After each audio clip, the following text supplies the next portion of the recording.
stone, timber, and frost. Medieval castles are often pictured as grand fortresses, yet beneath their towering walls lay a relentless battle against winter itself. Hallways echoed with the cold, and drafts snaked through corridors where fire was scarce, while nobles and servants alike relied on ingenuity to survive. Fires, braziers, tapestries, and even the very earth beneath their feet became tools in an unending struggle for warmth.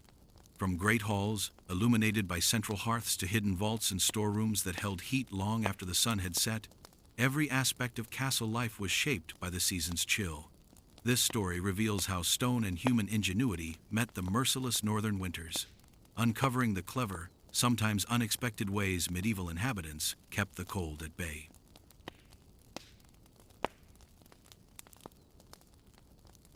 In the winter of 1178, the lands of northern Europe were gripped by frost and snow, stretching from the craggy highlands of Scotland to the fortified valleys of the Rhineland. Castles, the symbols of feudal power, stood against the elements with thick stone walls and soaring towers, yet inside their battlements, cold dominated daily life. Stone, while essential for defense against siege engines and invaders, offered little comfort against winter. Its density caused walls to absorb cold as efficiently as heat, leaving corridors and halls frigid. Ceilings rose high above the main floors, allowing smoke from the central hearth to ascend, but also permitting cold air to settle near the ground. Long galleries and narrow passageways funneled icy drafts through interiors, and windows often unglazed or covered only with oiled cloth provided little resistance to the wind. In northern strongholds, like Bamberg Castle in Northumbria, frost from open battlements could penetrate to lower floors, chilling kitchens and servant chambers almost as much as the courtyard outside. Contrary to modern assumption, medieval castles did not contain fireplaces in every room. Heating was concentrated in specific spaces, most commonly the Great Hall or private chambers, reserved for the lord and his family. Fireplaces were costly, difficult to construct, and required skilled masons and an ongoing supply of fuel, which could be hard to acquire during long winters. For the majority of rooms, warmth was indirect, relying on residual heat from adjacent spaces or temporary devices such as portable braziers. Servants, soldiers, and lower-ranking occupants often endured long hours in near-freezing conditions. Early castle designs from the 11th and 12th centuries prioritized defense over comfort. Surviving plans from Rochester Castle in Kent and Château de Coucy in northern France reveal walls several meters thick, narrow entrances, and battlements designed to withstand siege engines rather than retain warmth. Even when daily life persisted within these walls, seasonal snow on rooftops and frost creeping through arrow slits created constant reminders of winter's dominance. Before chimneys became standard, the central hearth served as the primary source of heat. Open fires, typically located in the middle of the Great Hall, allowed smoke to rise toward a simple roof opening or louvered vent, with little control over airflow. While communal spaces benefited, upper floors and remote chambers remained cold, and poorly ventilated rooms quickly became smoky and suffocating. Accounts from the 12th and 13th centuries mention braziers, metal containers filled with embers used to provide temporary warmth to individual rooms, though their effectiveness was limited. Some braziers were shared across multiple chambers, occasionally resulting in scorched floors or minor burns among residents. Despite these risks, they represented one of the few methods for localized heating in rooms far from the hearth. Stone's thermal properties contributed both to discomfort and occasional relief. Its density allowed walls to store heat absorbed during daylight hours, slowly radiating it through the night. Archaeological evidence from Château de Vincennes near Paris shows repeated fire usage, soot deposits, and scorch marks on walls, demonstrating the medieval effort to warm stone interiors. At Dover and Bamberg castles, observations indicate that even with continuous fires, some corridors remained bitterly cold, forcing inhabitants to wear cloaks indoors at all times. Furniture, floor coverings, and domestic arrangements supplemented these methods. Wooden benches, rush-strewn floors, and layered tapestries created insulating layers, and canopy beds with heavy curtains allowed nobles to retain body heat during long winter nights. Servants and soldiers often slept on bare boards near central hearths, relying on proximity to fire and shared body warmth for survival. Life in a 12th century castle demanded constant attention to heating and fuel.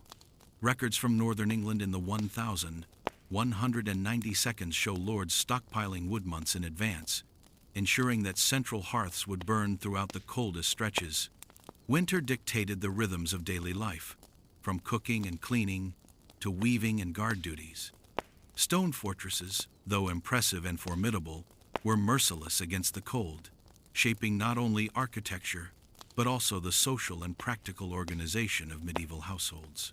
The struggle for warmth was never incidental. It was a persistent and defining feature of life within the walls of castles.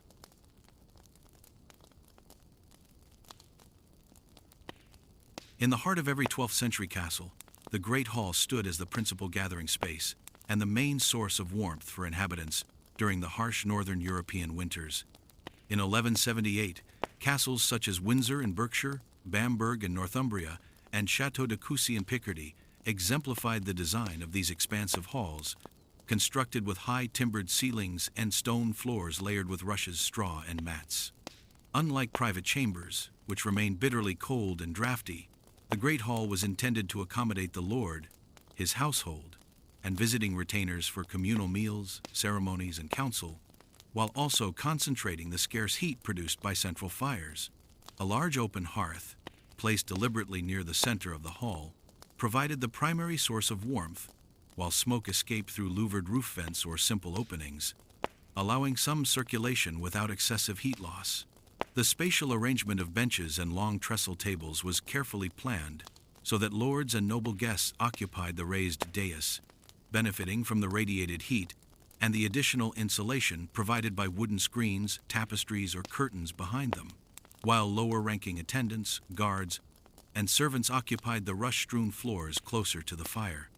Visitors from surrounding villages or traveling knights could find temporary warmth near the hearth, often huddling with household members for comfort during particularly bitter nights. The placement of the hearth in the middle of the hall was not merely symbolic but highly practical. Heat radiated outward evenly across the central floor, while the hall's rectangular shape prevented the full loss of warmth toward the far ends. In northern castles, where winter temperatures frequently fell below freezing, the Great Hall could be the only space in which prolonged activity was possible without significant discomfort. Morning prayers, daily meals, and evening gatherings were all scheduled around the fire's capacity to provide warmth, and contemporary records from Windsor Castle in the 1,190 seconds indicate that during the coldest months, multiple cords of timber were required each week to sustain the hall's central fire. In addition to heating, the hearth allowed large-scale cooking. Smoke rising through roof vents or louvered openings also offered a secondary benefit of discouraging vermin in the crowded hall.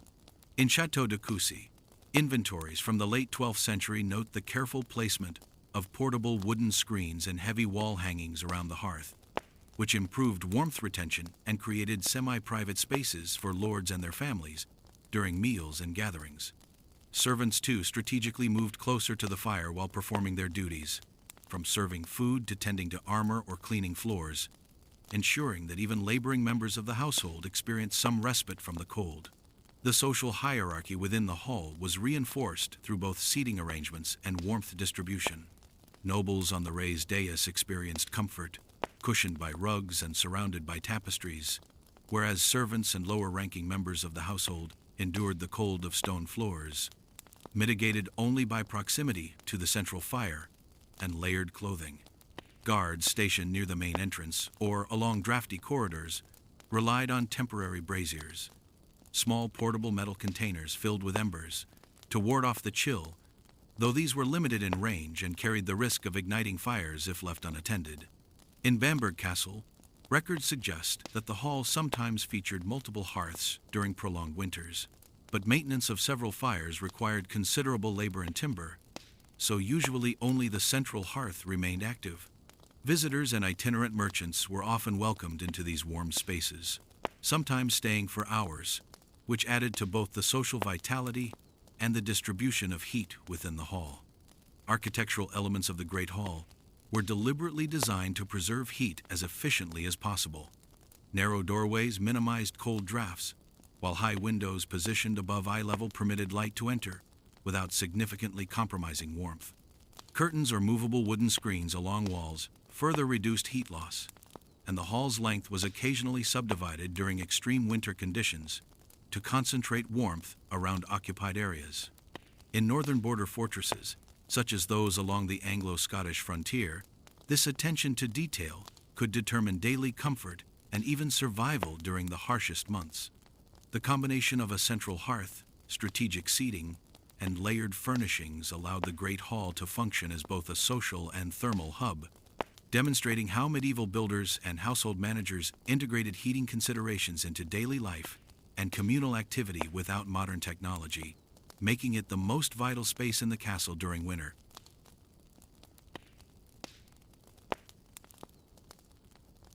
In the early 13th century, the cold interiors of castles continued to challenge inhabitants, and gradual innovations in heating began to emerge. Before the widespread adoption of chimneys, most castles relied on open hearths, positioned in the center of great halls, with smoke escaping through roof vents or louvered openings.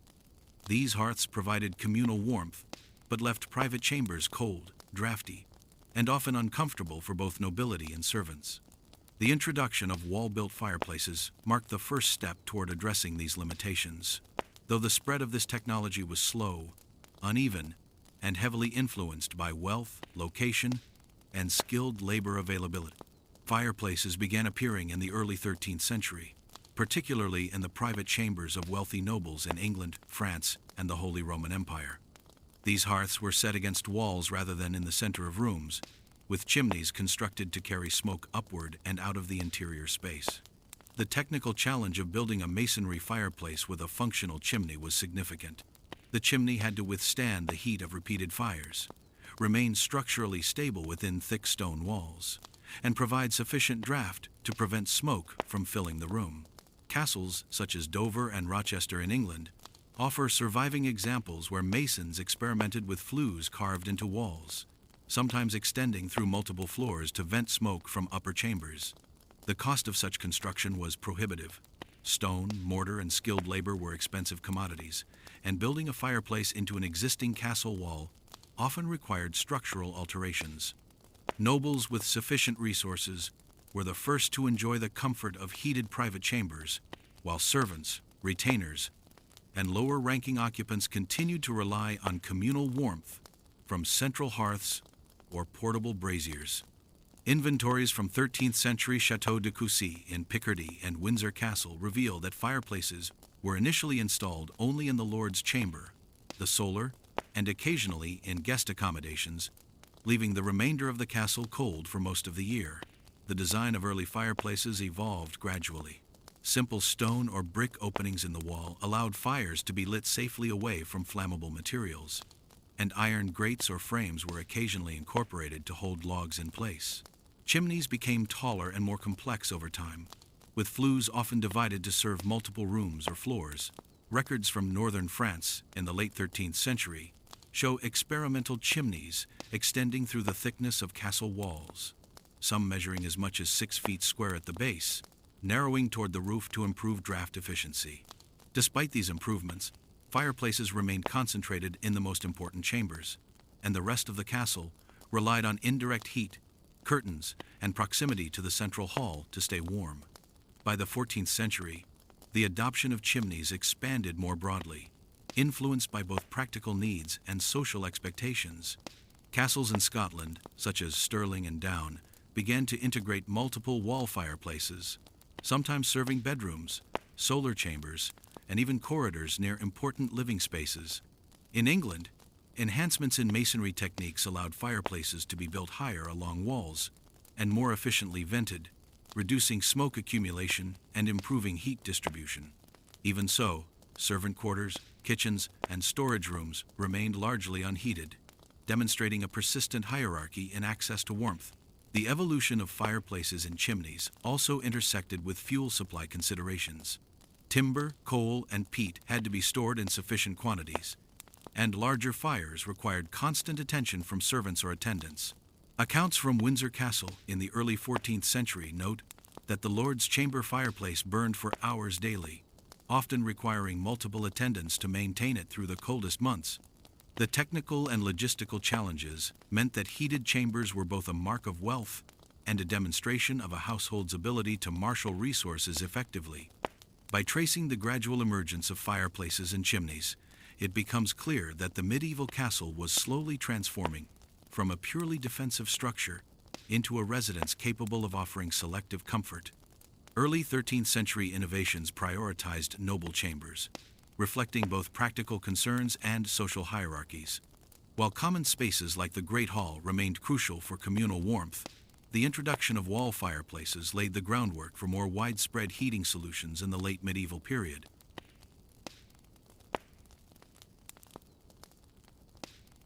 In the cold stone interiors of medieval castles, walls were both a defensive necessity and a source of relentless chill. By the 12th and 13th centuries, residents had discovered that textiles could serve a practical function beyond decoration. Heavy wall hangings and tapestries blocked draughts, retained warmth, and created a sense of comfort in spaces otherwise dominated by stone. Castles like Bodiam in Sussex, Stirling in Scotland, and Château de Chillon on Lake Geneva provide surviving evidence of such practices, with inventories and remnants, revealing carefully positioned fabrics designed to reduce the bite of winter winds. The process of installing tapestries was deliberate. Large panels of wool, sometimes embroidered or dyed with intricate patterns, were hung from wooden rods or fixed to walls using hooks and pegs. Servants often layered multiple hangings to create additional insulation, particularly on walls that faced prevailing winds or overlooked exposed courtyards. Windows and doors, notorious for letting in drafts, were common locations for extra fabric coverage. In some cases, tapestries were mounted so that they draped over doorways, forming temporary barriers to block cold air. In larger halls, they could be moved seasonally, creating flexible partitions that concentrated warmth around inhabited areas, while protecting the unoccupied spaces from further heat loss. The decorative aspect of wall hangings cannot be ignored, as they conveyed wealth and status while performing a practical function. Nobles invested in tapestries that depicted biblical stories, historical events, or heraldic symbols, transforming interiors into both visually impressive and thermally functional spaces. Château de Chillon, for example, housed tapestries depicting scenes of courtly life. Yet their placement was also strategic.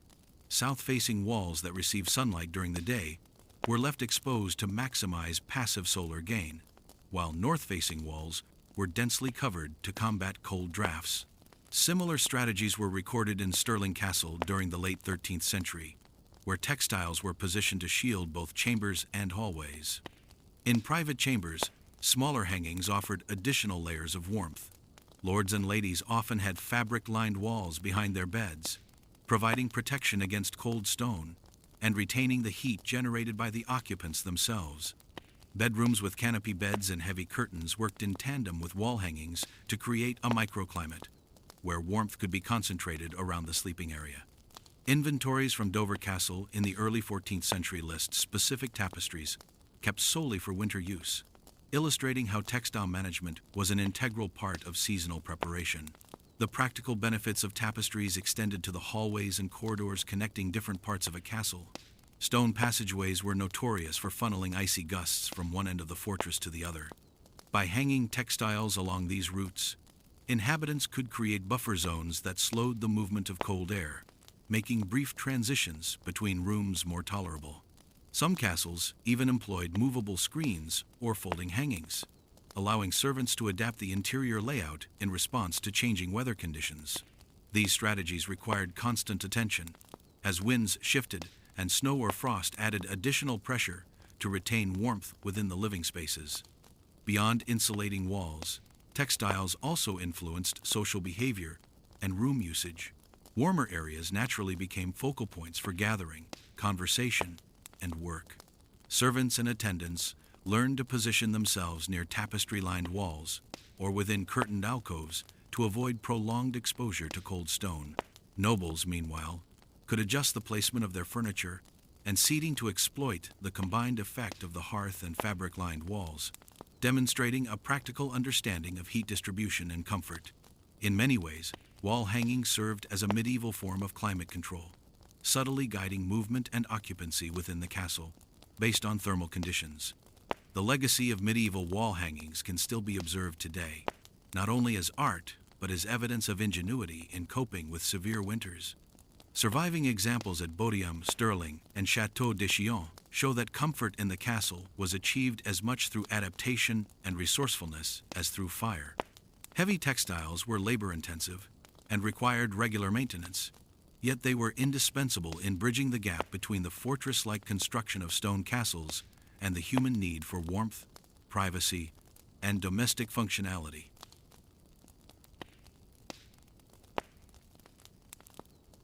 Stone floors in medieval castles were unforgiving during the long northern winters. The density of stone absorbed the chill of winter winds, leaving rooms frigid even when hearths burned nearby. To counter this, inhabitants relied on a combination of wooden floors, raised platforms, and layers of rushes, straw, and mats.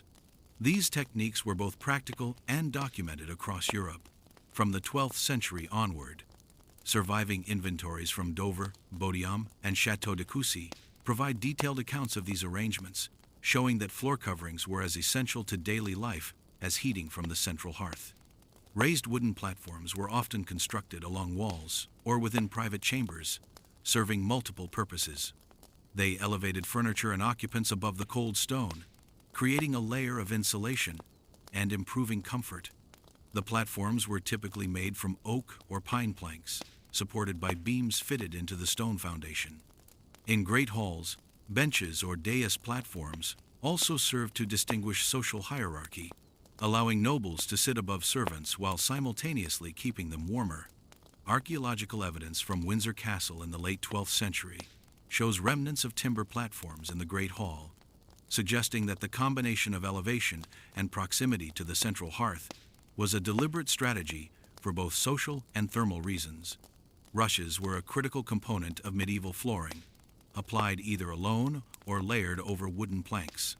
Fresh rushes were spread across floors to cover cold surfaces and absorbed moisture from damp stone, reducing discomfort and creating a slightly warmer surface to walk or kneel on. Straw was sometimes mixed with rushes to enhance insulation, while mats made of woven fibers provided additional comfort.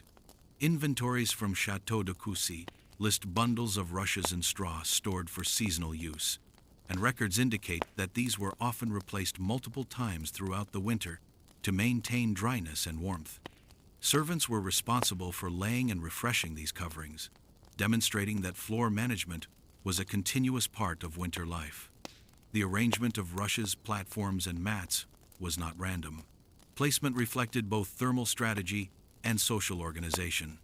Nobles and high-ranking guests were seated or slept on raised platforms covered with thick mats or rugs, while attendants, guards, and lower-status household members occupied the lower floors nearer to the central hearth. The layering of textiles on floors extended the reach of warmth radiating from fires, particularly in long corridors where stone floors could otherwise remain bitterly cold. At Bodiam Castle, for instance, floor coverings were documented along main passageways and near stairwells, creating temporary zones of warmth that guided movement and occupation during winter months. In addition to insulation, these flooring arrangements had secondary benefits. Layers of rushes and straw helped reduce the impact of drafts, absorbed spills or soot from hearth fires, and even provided some cushioning for heavy boots or armor. During the harshest months, castle inhabitants learned to cluster activities around insulated areas. Meal preparation, spinning, weaving, and sewing often took place on rush-covered sections of the hall, or in chambers with raised wooden floors. This practical understanding of heat distribution and comfort allowed the household to function despite the limitations of stone construction. Portable platforms and movable mats also offered flexibility in responding to changing conditions. Servants could rearrange furnishings or reposition mats to adapt to the varying intensity of hearth fires, or to account for the direction of prevailing winds. Accounts from Château de Coucy in the early 13th century describe the seasonal reorganization of chambers and hallways, where rushes and straw were replaced, and platforms adjusted to optimize warmth. This approach demonstrates that medieval floor management was both strategic and adaptable, relying on careful observation and practical experience rather than technological innovation. The combination of raised platforms, rushes, and mats illustrates how medieval inhabitants overcame one of the most basic challenges of castle living: insulating against the pervasive cold of stone floors. Far from being a mere decorative choice, these methods were essential for survival. They worked in tandem with central hearths, wall hangings, and personal bedding arrangements to create microclimates within cold fortresses, revealing a deep practical understanding of how to manipulate interior spaces to retain warmth during the harshest winters.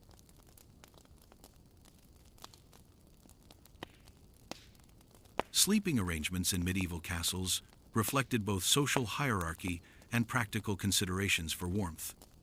In the cold winters of northern Europe, unheated stone chambers presented a constant threat of exposure, and the nobility developed strategies to conserve body heat during the night.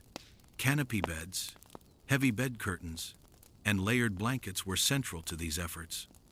Evidence from castles such as Dover in Kent, Windsor in Berkshire, and Château de Coucy in Picardy shows that bed design was not merely ornamental. It was essential to survival in rooms where fireplaces were rare or absent. Chambers for lords and ladies were typically elevated and furnished with wooden platforms beneath the bed, which, combined with thick curtains, created an insulated microclimate that could trap warmth from the occupants themselves. The structure of canopy beds varied, but most consisted of a robust timber frame, supporting a mattress filled with straw, feathers, or wool. Curtains, often made of heavy wool or tapestry fabric, hung on all sides of the bed and could be drawn tightly at night. This enclosure retained body heat and shielded sleepers from drafts that entered through high windows or arrow slits. Inventories from Château de Coucy in 1220 list multiple sets of bed curtains for the Lord's chamber, specifying different colors and fabrics, which suggests both a concern for comfort and a demonstration of wealth. Lesser chambers in the same castle, occupied by junior members of the household or visiting retainers, often had simpler beds with fewer coverings, highlighting how access to warmth reinforced social distinctions. Blankets, sheets, and additional bedding layers were another essential component of personal heat. Woolen blankets and quilts, sometimes stuffed with down or straw, provided insulation from the cold stone floors and interior air. Servants often slept in smaller beds or on wooden boards laid over raised platforms with rushes beneath, and while these arrangements were far less comfortable than those of the nobility, proximity to central hearths in the Great Hall or nearby chambers could improve conditions. Historical records from Windsor Castle in the 1192 indicate that household servants were sometimes assigned specific locations near the hearth to benefit from residual heat, and bed hangings could be borrowed from storage during periods of extreme cold. The placement of beds and curtains within chambers was also strategic. Rooms were often arranged so that beds were positioned along interior walls or against thick stone partitions, which provided additional thermal mass to retain warmth. Windows and doors were heavily curtained during winter months to prevent drafts, and movable wooden screens were sometimes employed in smaller chambers to isolate sleeping areas from colder sections of the room. Archaeological studies from Dover Castle show evidence of timber partitions and curtain hooks in chambers dating from the late 12th century, corroborating textual records that describe these methods of heat retention. In addition to conserving heat, bed curtains and canopy structures offered a degree of privacy and security within shared chambers, particularly for noble families hosting guests or retainers. The double function of these installations, thermal and social, illustrates how medieval castle design balanced comfort, hierarchy, and practicality. Nobles who could afford the most elaborate beds experienced warmth and protection that lower status occupants could only approximate through layering blankets, clothing, and strategic placement near fires. Even in chambers with no direct access to the central hearth, personal warmth strategies were augmented by simple rituals. Straw or feather mattresses were regularly fluffed and rotated to maintain insulation, and beds were often shared by family members or attendants to maximize collective body heat. Inventories from Château de Coucy and Dover indicate that additional blankets and coverings were stored in chests specifically for winter use, showing forethought in preparation for cold spells. These small but consistent practices demonstrate the medieval understanding that personal warmth required careful attention to materials, structure, and positioning rather than relying solely on the building's architecture. The combination of canopy beds, heavy curtains, layered blankets, and strategic placement within rooms ensured that the nobility could survive harsh winters in otherwise unheated castles. While servants and lower-ranking household members had less comfortable accommodations, the principles of insulation, proximity to heat, and layering extended to all levels of the castle. These adaptations reflect an intimate knowledge of thermal management, grounded in centuries of experience living within stone fortresses exposed to northern European winters.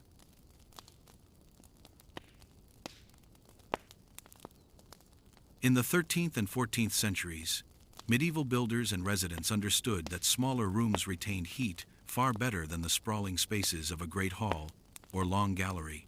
Castles such as Bodiam in Sussex, Doune in Scotland, and Château de Vincennes in France were designed with clusters of chambers surrounding central heated areas. Lords and their families would retreat to these smaller chambers during the coldest months, reducing exposure to draughts and concentrating warmth from fireplaces, braziers, or residual heat from adjoining halls. Servants and soldiers, meanwhile, were often confined to larger, unheated rooms, relying on layered clothing, shared body heat, and proximity to the hearth to endure winter nights. Castle plans from this period reveal that many smaller rooms were nested strategically around heated halls, kitchens, or tower rooms that caught the Sunday. For instance, at Doune Castle in central Scotland, suites of rooms off the Great Hall were accessed through narrow corridors, creating buffer zones against the cold. These inner chambers often featured wooden floors, tapestries, and rush-covered surfaces to trap warmth. The clustering of rooms allowed heat to seep through shared walls or floors, offering minimal but vital relief to residents during prolonged winters. Similarly, Château de Vincennes, constructed under the orders of King Charles V in the late 14th century, demonstrates a sequence of private chambers and antechambers, each positioned to maximize the effect of nearby fireplaces and limit exposure to open-air corridors. Occupants adjusted their daily routines to make the most of small chambers. Daytime activities, reading, sewing, or prayer, were conducted in rooms nearest to the fire, or in tower chambers, where sunlight entered through south-facing windows. Evenings were spent in the same clusters of heated chambers, and families would gather together in the warmest spaces, leaving larger halls empty except for occasional duty or communal meals. Medieval accounts, such as household records from Windsor Castle in 1390, emphasize that lords and their attendants would deliberately avoid dispersing through multiple cold rooms, as doing so meant exhausting scarce firewood and increasing the risk of illness due to exposure. The design of these smaller chambers also reflected social hierarchy. While the lord and close family members occupied the warmest rooms, lower-ranking household members were relegated to cold or semi-heated areas. At Bodiam Castle, evidence from surviving floor plans and 14th century accounts shows that servant chambers were often located above kitchens or near staircases, where residual heat from cooking fires offered some comfort. Nobles' chambers, by contrast, were insulated with wall hangings, rushes on floors, and even portable braziers to maintain personal warmth. This deliberate separation illustrates how heat conservation was intertwined with social order in the medieval household. Architectural features complemented heat retention strategies. Narrow doors reduced drafts, while low ceilings in smaller chambers helped keep rising warm air concentrated at occupant level. Thick wooden doors, tapestries, and even curtains over entrances further limited the loss of heat to adjoining corridors or external walls. In some castles, staircases and passageways, leading to multiple chambers, were designed to create airlocks, slowing the penetration of cold air into private quarters. Reports from the Castle of Coucy in northern France describe temporary wooden partitions placed in corridors during winter, preventing cold winds from sweeping through a series of small rooms. In addition to stationary measures, portable solutions augmented warmth in these compact spaces. Small braziers, fire pots, and heated stones were used to provide localized heat, allowing residents to extend comfort even into narrow chambers or rooms with limited sunlight. These methods, however, required careful attention to avoid fire hazards. Medieval household manuals and accounts repeatedly emphasize the need for constant supervision, both to maintain the fire and to prevent accidental ignition of wooden floors, tapestries, or bedding. In winter, the strategy of clustering in small chambers dictated much of castle life. Sleeping arrangements, work, prayer, and leisure all revolved around the most effective heat sources. The use of nested chambers, combined with textiles, flooring, and occasional portable heat, demonstrates a sophisticated understanding of heat conservation long before the development of central heating. For the inhabitants of northern European castles, small rooms were not merely a luxury but a necessity, turning the cold stone interior into a livable environment and allowing medieval households to survive winters that would otherwise have been harsh, relentless, and unforgiving.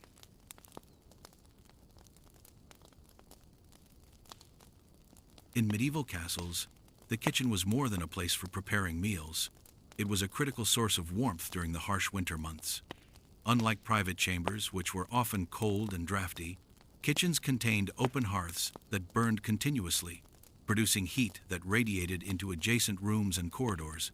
Castles such as Windsor in Berkshire, Pontefract in Yorkshire, and Stirling in Scotland demonstrate how central kitchens were strategically located to maximize their dual function of cooking and heating. The size and design of these spaces were dictated not only by culinary needs, but also by the necessity of sustaining warmth for the household during winter. The main hearth in a castle kitchen was a substantial structure, often spanning several feet in width, and equipped with hooks, spits, and ovens built into stone walls. Fires burned from dawn to dusk, fueled by timber, peat, or coal, and in some cases, multiple hearths were maintained to handle the cooking demands of a large household. Heat from these fires did not remain confined to the kitchen. Vaulted ceilings, stone walls, and interconnected corridors allowed warmth to seep into nearby chambers. In Windsor Castle, records from 1192 indicate that the kitchen's central hearth could maintain tolerable temperatures in the hall above and in adjacent service rooms, particularly when doors were left open to allow heat to circulate. Smoke management in kitchens was a constant concern. Large chimneys or louvered openings directed smoke away from working areas, but much of it escaped into adjoining spaces, carrying both warmth and the pungent scent of cooking. At Pontefract Castle, surviving 14th century accounts describe corridors thick with smoke, which served a practical purpose. The heat and fumes deterred vermin from stored food, while providing some measure of comfort to guards and servants stationed nearby. Despite these advantages, reliance on kitchen fires carried risks. Sparks or embers could ignite straw-covered floors, wooden beams, or hanging textiles, and careful supervision was necessary to prevent accidental fires, especially during periods of heavy activity such as feasts or winter celebrations. The design and location of kitchens reflected the castle's strategic planning for winter survival. In many northern European castles, kitchens were situated on the ground floor or near the center of the structure, where heat could rise to upper rooms. At Stirling Castle, a kitchen built in the 14th century included a large vaulted ceiling and thick stone walls, which retained heat and radiated it into adjacent chambers. Smaller side rooms or sculleries often benefited from residual warmth, providing tolerable conditions for workers handling food, cleaning utensils, or tending animals kept close to the kitchen. These design choices illustrate the medieval understanding of heat transfer and the deliberate positioning of living and working spaces around a primary source of warmth. Daily routines were closely tied to the heat generated by the kitchen. Household members and servants scheduled activities to coincide with peak warmth, performing chores or communal tasks in rooms nearest the kitchen hearth. Cooks maintained fires in rotating shifts, ensuring continuous heat output, while apprentices and lower-ranking servants monitored fuel stores and adjusted the flames to prevent overheating or smoke buildup. Inventory records from Pontefract Castle in 1310 show careful stockpiling of wood, indicating that maintaining heat was considered as important as preparing sustenance. Winter meals were timed to make maximum use of the hearth, with soups, stews, and roasted meats providing both nutrition and a source of warmth for those involved in cooking and serving. The influence of kitchen heat extended beyond immediate proximity. Heat rising through stairwells or ventilation shafts could partially warm upper chambers or galleries, while portable braziers or heated stones supplemented the warmth in isolated areas. In northern castles, these strategies were essential, as central hearths or chimneys in private chambers were often absent. By coordinating architecture, fuel management, and daily routines, medieval inhabitants turned kitchens into crucial hubs of both survival and social organization during the coldest months. For medieval households, the kitchen's role as a heat source was inseparable from its function as a place of labor and sustenance. Its strategic location, continuous fires, and heat-retaining architecture allowed occupants to endure winters that would otherwise have been harsh, inhospitable, and potentially life-threatening. The combination of practical design and careful management ensured that warmth was distributed as efficiently as possible, shaping daily life, social interactions, and the rhythm of work and leisure throughout the castle.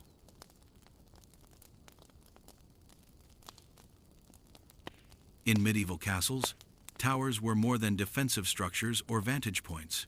They played a subtle but significant role in winter heating. Rising above curtain walls, towers caught sunlight during the day, and the orientation of their windows and narrow arrow slits allowed inhabitants to extract warmth from the winter Sunday. Castles along the Scottish and English borders, such as Bothwell in Lanarkshire, Edinburgh in Lothian, and Bamborough in Northumbria, demonstrate how careful planning of tower placement maximized solar gain. Even in the harshest northern winters, the walls of south or west-facing towers could absorb sunlight and radiate modest heat into small chambers, providing relief from the pervasive chill that filled stone halls and corridors. Tower rooms were often small, single-chamber spaces with limited access, which allowed them to retain warmth more effectively than the expansive Great Hall. Windows were placed strategically, high above the floor and facing south or west, where they would receive sunlight during the longest part of the day. Narrow arrow slits, while primarily defensive, also minimized heat loss compared with larger, unglazed openings. Evidence from the 13th century tower at Stirling Castle shows that the stone walls on sunlit sides of the building were several feet thick, absorbing solar radiation and slowly releasing it into the interior. A primitive form of passive heating. Even a few hours of sun could make the difference between a tolerable room and one too cold to occupy for long periods. The design of spiral staircases within towers also contributed to thermal management. In many Scottish border castles, staircases were enclosed within the tower's thickness, providing an insulated corridor that reduced heat loss between levels. Occupants could ascend to higher floors, where sunlight penetrated, or retreat to lower chambers with more constant temperatures protected from wind and drafts. In some castles, garderobes, medieval latrines built into the thickness of tower walls, were positioned on leeward sides, using the residual warmth of the stone to reduce the discomfort of winter use. Medieval builders understood that orientation and placement were crucial to survival in northern climates.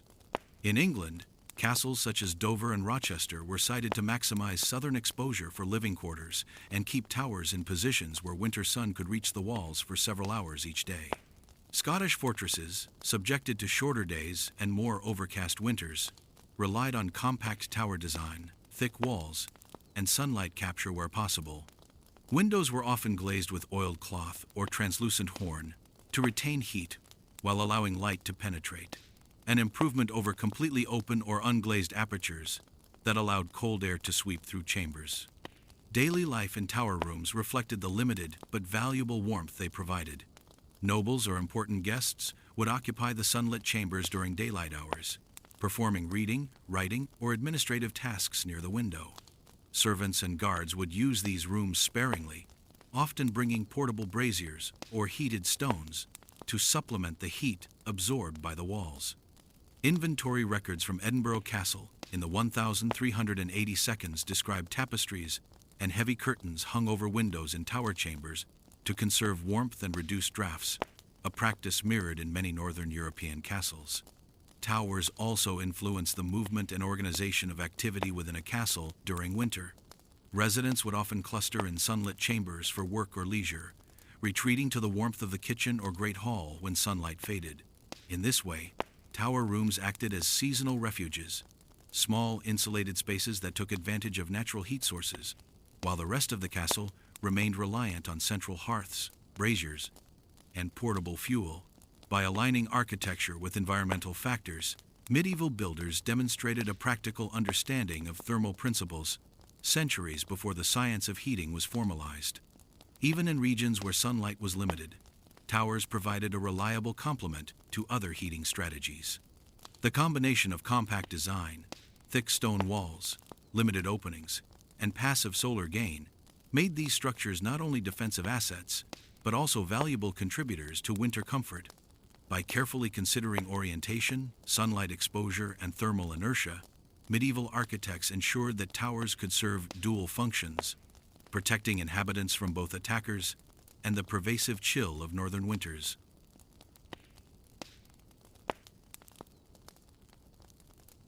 In medieval castles, the limitations of central hearths and passive solar gain meant that portable heat sources were essential for survival during harsh winters. Braziers, firepots, and heated stones provided localized warmth in chambers that otherwise remained bitterly cold. These tools were particularly important in smaller rooms, tower chambers, and servant quarters, where permanent fireplaces were rare or non-existent.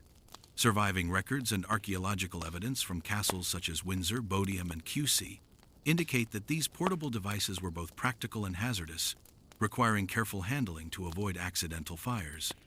Braziers were typically iron or bronze containers filled with burning charcoal or embers. Their design allowed heat to radiate outward while keeping the flames contained. In larger chambers, braziers could be moved closer to groups of occupants, providing temporary warmth during meals, council meetings, or evening gatherings. Some were mounted on tripods or stands to elevate the heat source, reducing the risk of scorching wooden floors or rush coverings. Inventories from Château de Coucy in Picardy, dated 1360 to 1370, list multiple braziers stored in the Great Hall and in private chambers, suggesting that portable fires were a standard feature of castle life rather than a luxury. Hot stones were another common method of supplemental heating. Stones would be heated in the main kitchen fire or hearth, then carried carefully to individual rooms. These stones were placed in metal pans, clay vessels, or directly under beds to radiate heat over several hours. Historical accounts from Dover Castle in the late 13th century describe servants transporting heated stones through corridors, distributing warmth to tower rooms or private chambers that lacked fireplaces. The use of stones allowed for a flexible and low-cost heating option, although it required constant attention to prevent burns or fire damage. The strategic placement of portable heat sources was crucial. In bedrooms, braziers and hot stones were positioned near the sleeping area to retain warmth throughout the night. Beds with heavy curtains or canopies, particularly in noble chambers, allowed the heat to circulate within a confined space, maximizing comfort. Servants' quarters often had fewer such aids, and residents relied on proximity to central hearths or shared body heat to survive. Records from 14th century Windsor indicate that some towers were specifically reserved for the temporary placement of braziers during extreme cold, demonstrating a deliberate approach to portable heating. Portable heat was also used in workspaces and corridors to maintain functionality during winter. Guards stationed along passageways or in gatehouses often had access to small braziers to ward off frostbite, while scribes, accountants, or domestic staff could place heated stones near tables to prevent the freezing of ink or parchment. The efficiency of these methods depended on constant replenishment of embers or reheating of stones, reflecting the labor-intensive nature of medieval winter life. Despite their utility, portable heat sources carried inherent risks.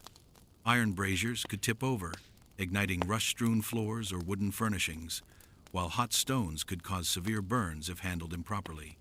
Smoke accumulation was another concern, particularly in enclosed tower rooms or chambers with limited ventilation.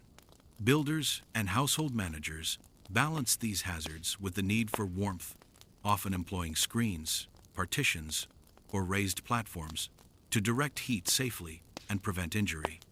Instructions from a 15th century household manual from Bodiam Castle detail the careful positioning of braziers away from draperies and high-traffic areas to minimize accidents. The use of braziers and hot stones also reflects social hierarchy within castles. Nobles and important guests received the most attention in terms of portable heating, with multiple devices allocated to ensure comfort, while lower-ranking attendants and soldiers had to make do with shared heat or less efficient placement. These methods illustrate the medieval understanding of practical heating, combining ingenuity with available resources to address the harsh realities of winter in stone fortresses. Portable heat sources remained a central component of castle life well into the 15th century, complementing hearths, central fires, and passive solar gain. Their use demonstrates the medieval reliance on flexible solutions to overcome architectural and environmental limitations. In the cold, stone interiors of castles, braziers, firepots, and hot stones were not mere conveniences but vital tools for survival, maintaining warmth in the spaces where permanent fireplaces were absent and allowing inhabitants to function in otherwise uninhabitable winter conditions.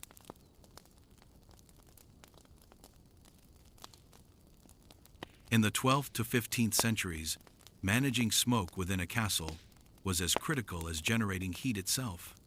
Central hearths, braziers, and portable fire sources produced warmth, but they also filled chambers with smoke, which could quickly become oppressive in enclosed spaces. Medieval architects and builders developed a range of solutions to balance the need for heat with the necessity of breathable air, creating ventilation strategies that influenced both comfort and castle design. Castles such as Dover in Kent, Windsor in Berkshire, and Coucy in Picardy demonstrate the variety of approaches to controlling smoke while retaining as much warmth as possible. Early castles relied heavily on openings in the roof or louvered vents above the central hearth. In the great halls of Windsor and Bamberg, smoke escaped through gaps in the timbered ceiling or through purpose-built openings called smoke hoods. These vents allowed hot air and smoke to rise, preventing accumulation near the floor, but they also led to heat loss. In northern castles, where winter winds were fierce, builders often positioned smoke outlets away from exposed windows and doorways to maintain warmth. Records from Château de Coucy in the late 13th century note the careful placement of louvered openings, showing that ventilation was not random, but calculated to optimize both air quality and thermal efficiency. Chimneys, introduced gradually in the 13th and 14th centuries, represented a major innovation in smoke management. Wall-built fireplaces with vertical flues allowed smoke to exit directly through the exterior wall, reducing the accumulation of soot and fumes in living spaces. The earliest documented chimneys appear in English castles such as Baudiam and in French fortresses like Château de Chillon, although they remained costly and rare for decades. Installing a chimney required skilled masonry, precise alignment, and a consistent fuel supply to prevent smoke from backing up into rooms. Nobles and wealthy households could afford these improvements, while servant quarters and less important chambers continued to rely on open hearths and portable braziers. Smoke hoods and louvres also served another practical purpose: draft control. By directing airflow and allowing hot air to rise, these features minimize the movement of icy winds through corridors and halls. In some cases, adjustable hoods enabled occupants to regulate ventilation according to wind direction or fire intensity.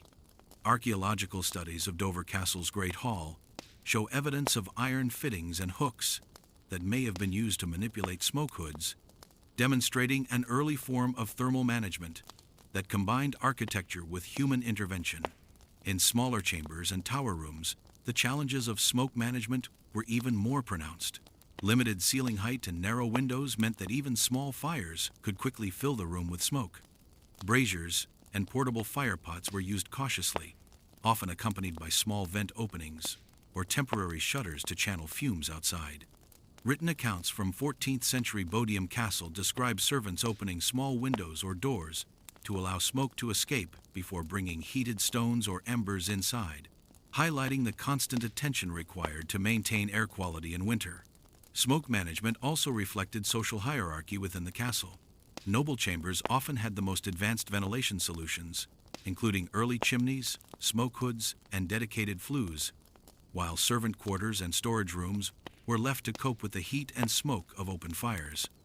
Inventories from Chateau de Coucy mention screens and partitions placed between hearths and sleeping areas to shield occupants from smoke, showing that even minor architectural adjustments were part of the strategy to improve comfort without sacrificing heat. Balancing warmth and air quality was a delicate task. Too little ventilation led to suffocating rooms filled with smoke, while too much allowed precious heat to escape. Castle inhabitants adjusted fire size, managed openings, and strategically placed braziers to maintain this equilibrium.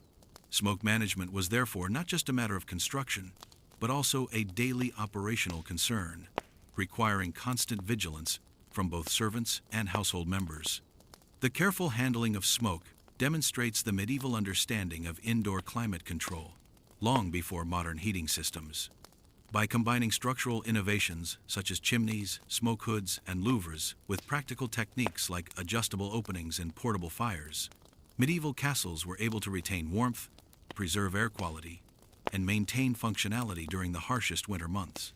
In the stone interiors of Northern Europe, smoke management was as much a part of survival as firewood or clothing, shaping both the design and daily life of castle dwellers.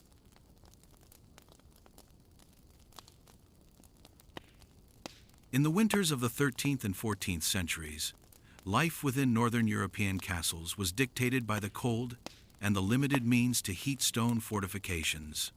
Survival relied not merely on the architecture, but on the careful management of daily routines, room usage, and labor, ensuring that warmth was concentrated where it mattered most.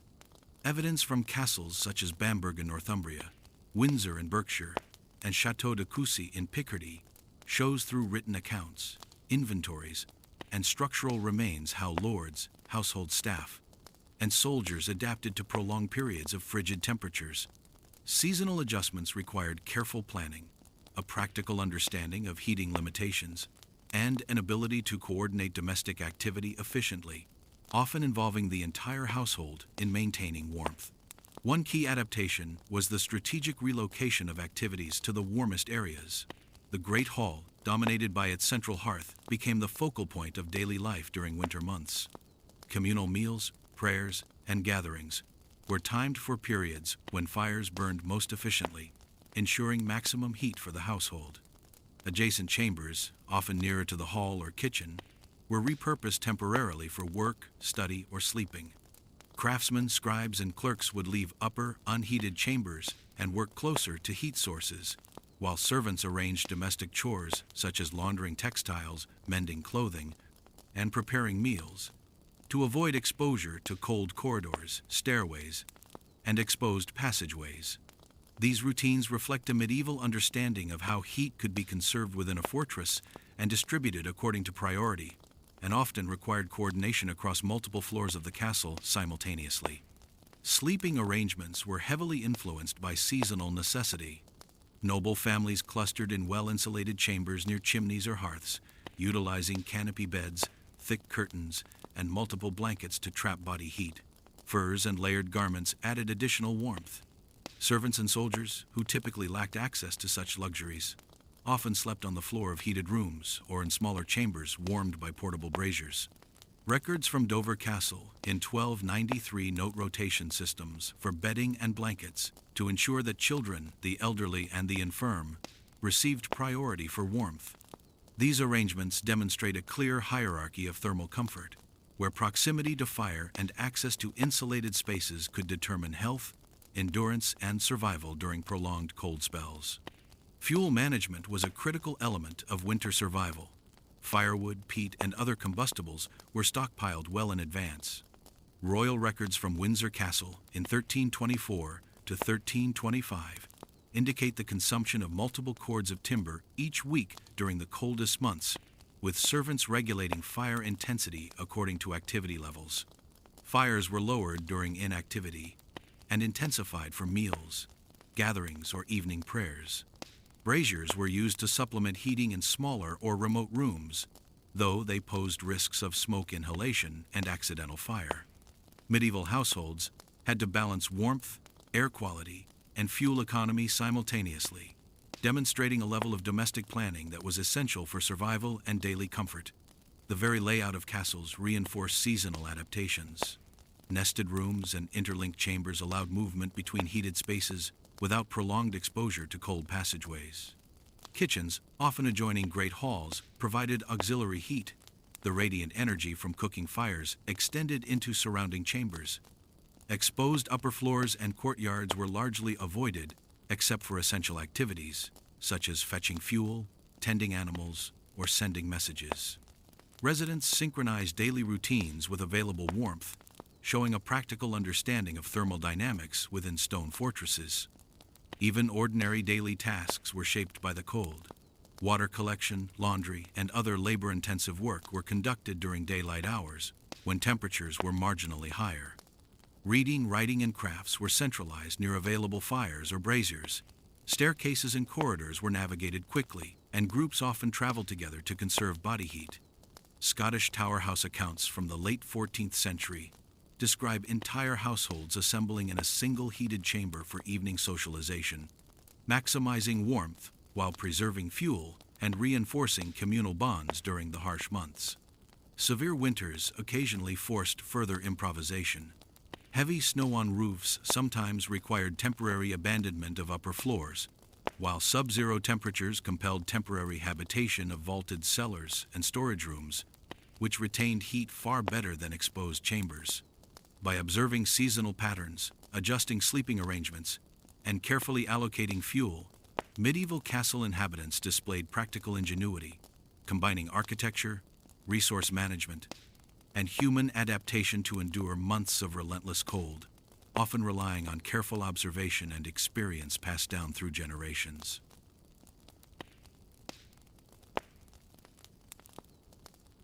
In medieval castles, the subterranean areas played a vital role in winter survival, offering warmth and stability that above-ground chambers could not.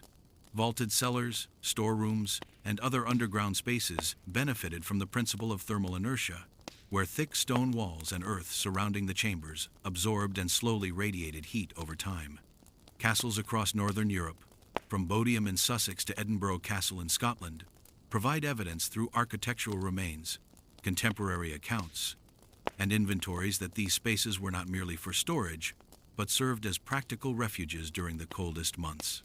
Food, wine, and other perishables were stored in these areas, while at times the living quarters of servants or even lower-ranking soldiers were relocated here when upper floors became uncomfortably frigid and uninhabitable. Vaulted ceilings were a common feature of these subterranean chambers. Their rounded arches not only provided structural strength to support the stone above, but also minimized convective air movement, reducing drafts and allowing warmth to remain more evenly distributed. Thick walls and small, often shuttered windows, or air vents, further insulated the chambers from outside conditions. Archaeological surveys of Bodiam Castle reveal that stone vaults were sometimes constructed beneath the Great Hall, ensuring that heat rising from the central hearth could slightly permeate these lower spaces, supplementing the natural thermal retention of the stone. This combination of architectural design, material properties, and careful attention to chamber placement created environments that remained several degrees warmer than exposed towers or upper rooms, particularly during prolonged spells of sub-zero temperatures. The use of these underground spaces extended beyond storage. In emergencies during harsh winters, families and retainers sometimes moved temporarily to vaulted chambers, particularly during prolonged snowstorms or freezes. Scottish tower houses in the 14th century occasionally documented entire households descending to vaulted basements for several nights, relying on residual warmth stored in the stone and compacted floor coverings to survive severe cold. Historical accounts from Edinburgh Castle indicate that cellars were layered with straw, rushes, and wooden platforms to enhance insulation, creating livable spaces that were far more comfortable than upper floors exposed to icy winds and constant drafts. Food storage also played an indirect role in thermal comfort.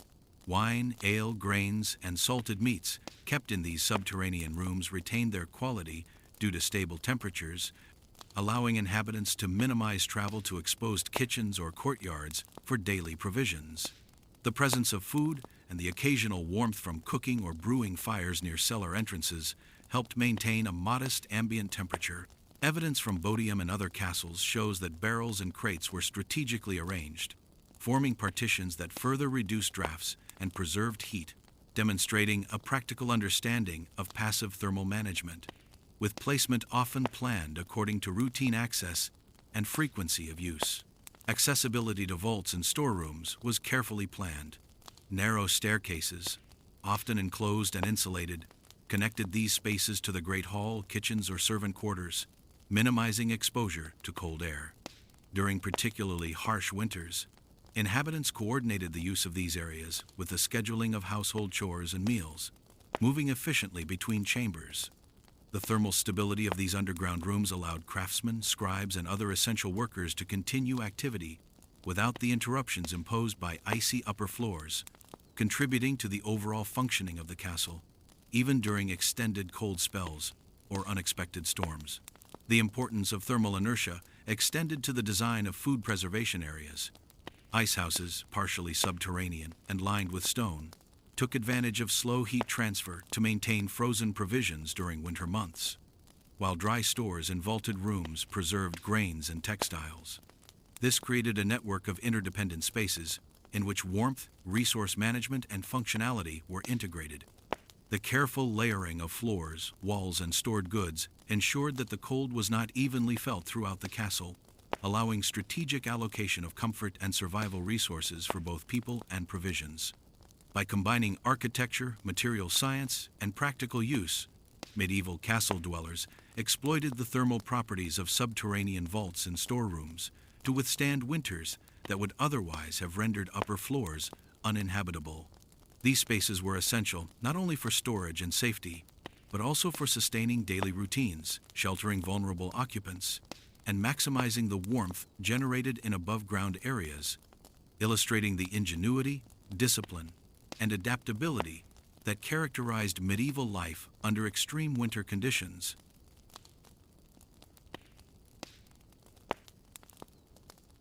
In medieval castles, winter survival depended as much on fuel management as on architectural design. Stone walls and high ceilings offered little protection against cold if fires were not maintained consistently. Lords and household stewards across northern Europe, from Windsor Castle in Berkshire to Château de Coucy in Picardy, kept meticulous records of firewood, peat, and other combustibles, often stockpiling months in advance to ensure continuous warmth during the harshest periods. Royal and noble accounts from the late 13th and early 14th centuries illustrate the scale of this preparation.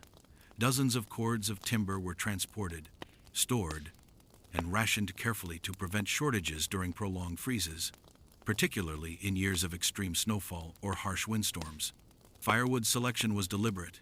Oak, beech, and ash were preferred for their long burn times and steady heat output, while softer woods, like pine, were used only for kindling due to their rapid consumption and higher smoke output.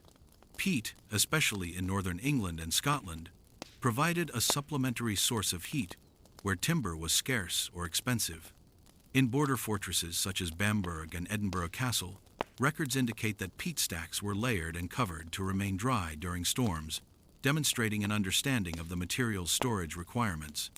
Failure to properly maintain fuel stocks could force households to rely on inferior materials or ration heat, leaving corridors, upper floors, and servant quarters bitterly cold, and forcing daily activities to shift toward the limited heated spaces. Storage logistics were equally critical. Timber yards, often adjacent to castle walls but shielded from wind and moisture, were organized by size, species, and intended use. Indoor stores, such as wood closets near the great hall or kitchen, allowed for easy access and minimized exposure to freezing outdoor air. Large castles sometimes employed teams of woodwardens or stewards specifically tasked with managing winter fuel, ensuring that fires remained operational from dawn until night. Inventories from Windsor in 1324 to 1325 reveal daily allocations of wood for meals, communal gatherings, and nighttime heating, highlighting the detailed planning required to maintain warmth in stone structures, even during periods of prolonged frost and snow accumulation. Transporting fuel posed its own challenges.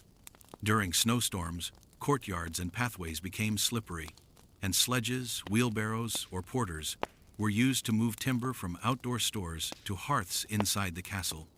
Historical accounts describe servants working in relays to maintain a continuous supply, particularly during the night, when central hearths needed replenishment. In multi-story castles, hoists, pulleys, and stone ramps were employed to move heavy logs to upper floors, illustrating a practical combination of engineering and routine labor. The coordination of personnel, storage, and delivery was as essential to survival as the architecture itself, especially during severe cold snaps when fuel consumption surged unexpectedly. Fuel management extended beyond heating alone. Kitchens required large, consistent fires for food preparation, while blacksmiths or armorers operating within fortified walls relied on fire for work. Firewood allocation, therefore, had to balance domestic warmth, labor needs, and occasionally military readiness, especially during sieges or periods of unrest. Records from Château de Coucy show separate logs for the Great Hall, kitchens, private chambers, and guard posts, reflecting the careful prioritization necessary to ensure both comfort and function during winter months. Rationing and conservation strategies were common. During extreme cold, fires were maintained at lower intensity except for mealtimes or communal gatherings. Braziers or heated stones were used sparingly in smaller chambers to reduce consumption. Noble households often timed their activities to coincide with periods of peak heat output, while servants rotated tasks to avoid prolonged exposure to cold. Medieval manuals and household accounts emphasize the importance of planning, recording, and adapting fire use according to both weather conditions and available fuel supplies, reflecting the sophisticated domestic administration behind castle life. Even with careful management, winter survival remained a daily logistical challenge. Snow accumulation, storm damage, and sudden drops in temperature required flexibility, rapid redistribution of fuel, and ongoing attention from stewards and servants. Castles that failed in these preparations faced bitterly cold halls, disrupted routines, and compromised health for both nobility and servants. The effective use of firewood and fuel stockpiles illustrates how medieval ingenuity extended beyond architecture into precise domestic administration, combining foresight, resource allocation, and practical labor to sustain life through months of relentless cold. Planning, coordination, and foresight ensured that even the harshest winters could be endured without complete disruption to household function.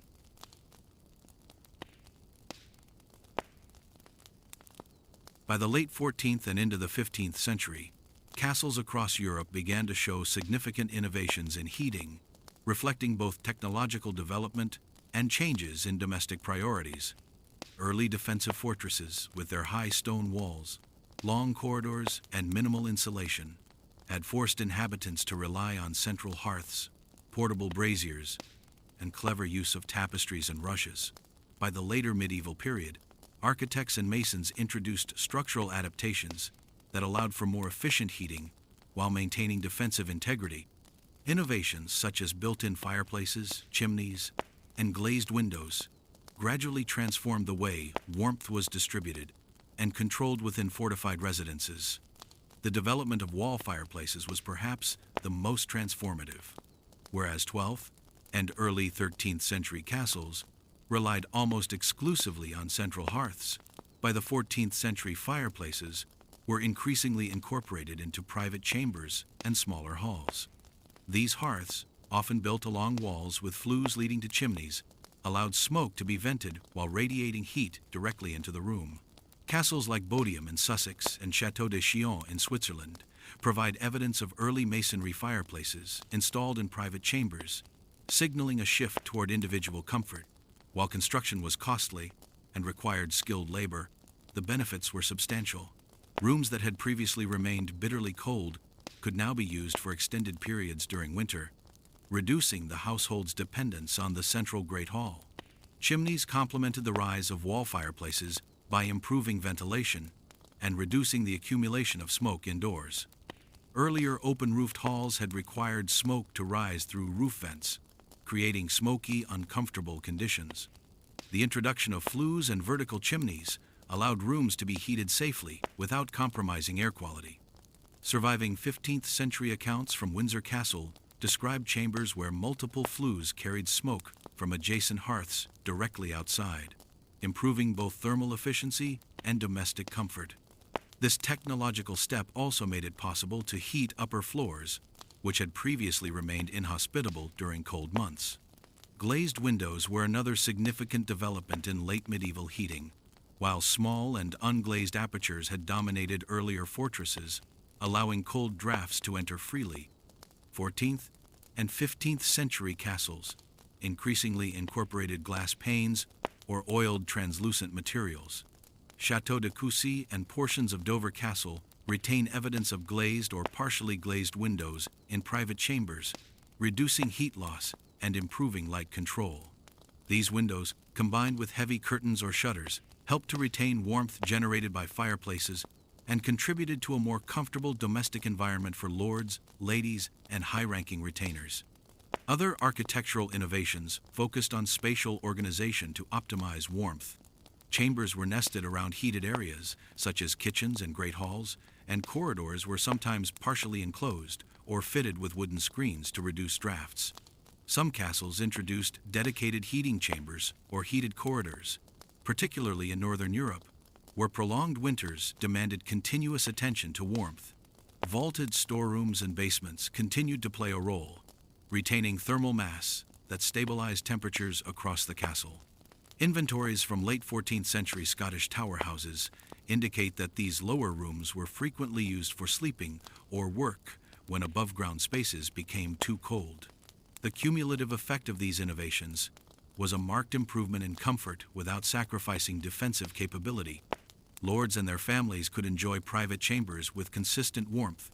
Servants and soldiers benefited indirectly from improved circulation of heat, and the risk of fire hazards decreased thanks to controlled flues and more efficient hearths.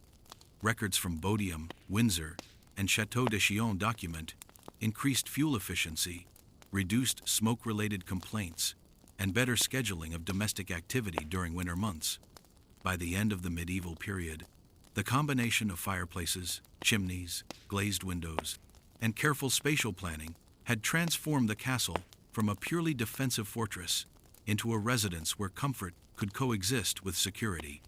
Heat distribution became more intentional. Social hierarchies were reflected in access to private warmth, and households developed sophisticated routines that coordinated labor, fuel management, and room usage to maximize comfort.